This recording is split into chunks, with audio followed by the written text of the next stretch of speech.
As many of you know, the most successful Netflix show in history was Squid Games Season 1. So when Season 2 dropped recently, expectations were very high for this unique, well-crafted show. Now, before even watching it, I read some fan reviews, and some were showing extreme disappointment. However, after watching it, I can surely say that this was a strong follow up to season one. I mean, let's face it, the original season one was fantastic and drew in many viewers who probably never even watched an international show. That said, season two, it was never going to beat season one, and in my opinion, I think that's okay. Now, the series only has so many good seasons left, and if I recall, I read an article the other day that there was only going to be one more season. They were just going to wrap this up. Even before I read that article, I was thinking to myself the way that they wrote this season, they maybe had four, possibly five seasons they could work with Squid Games. I actually think that a good alternative or something that they could consider doing if they really wanted to kind of milk this thing is they could consider killing the main character Song next season and continue the games onward. Otherwise, the show really has no direction to go, and it seems that the people who created it know this. Now, one option as well could be to have the militia overtake the facility, free the participants, but for the game master to escape and restart the game somewhere else. That could be what season 4 is about, but I don't think we're going to have a season 4. And you could have, Song and his group trying to locate the games once again and stop them. I don't know, would you watch another season if they did a season 4? I probably would, because the production value of the show is very good, the interactions, the acting, but I do think that there's only so many good seasons they could do of this left. Now, season 2 doesn't really introduce too many new concepts or try and radically change things from the original. Once again, Song Ji Hung is back as the main character and manages to insert himself in the Squid Games.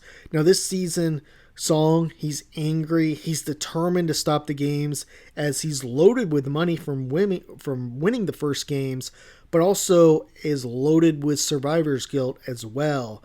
Song is joined once again by Huang, who leads the charge of attacking or finding the mysterious island where the games were played. Now, season 2 did a lot of things right, I think, and I don't think it's getting a lot of credit for them.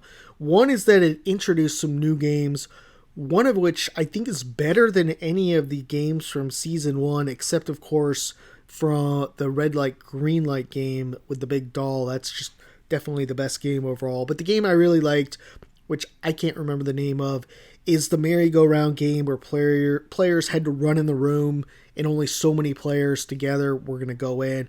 It really made for some great scenes and interesting situations, I thought.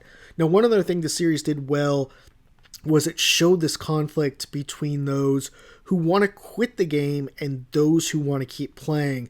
I kept watching and waiting for the X's, or those who want to quit, and some sort of twist around them actually winning the vote to quit the game, but it never happened, of course.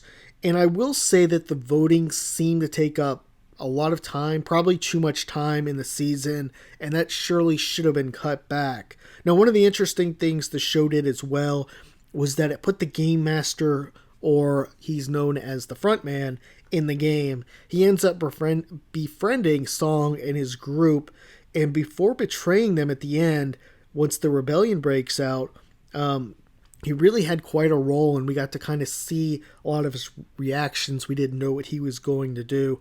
I'm not sure why they revealed early in the episode him in the game room. Maybe he was revealed to be the game master in season 1. I can't honestly remember. If you know, chime in, let me know. Anyhow, it was a good addition to have him in there. Now, I also want to point out that I thought the new supporting characters were all good. We got some solid support roles, and that made the games better.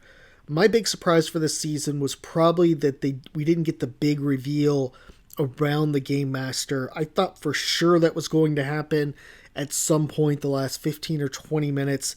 Even once he killed Song's Marine buddy, I thought he was just going to pull down his mask and just look at him or something. But of course we didn't see that. So season 3 should be pretty good. I expect it to be good. And it's really just a continuation of this one. I expect the games to continue, and probably it looks like if it's the last season, the militia is going to probably storm the island. They're going to kill everyone, and that's going to be the end. But if they wanted to keep milking this cow, they could, of course, have the Game Master escape, and they could probably go for another season or two. I think that if they wanted to do that, they could, or possibly they could take a break for a few years and bring it back or something like that. There's all sorts of options with this. Overall, let's hope season 3 comes out soon.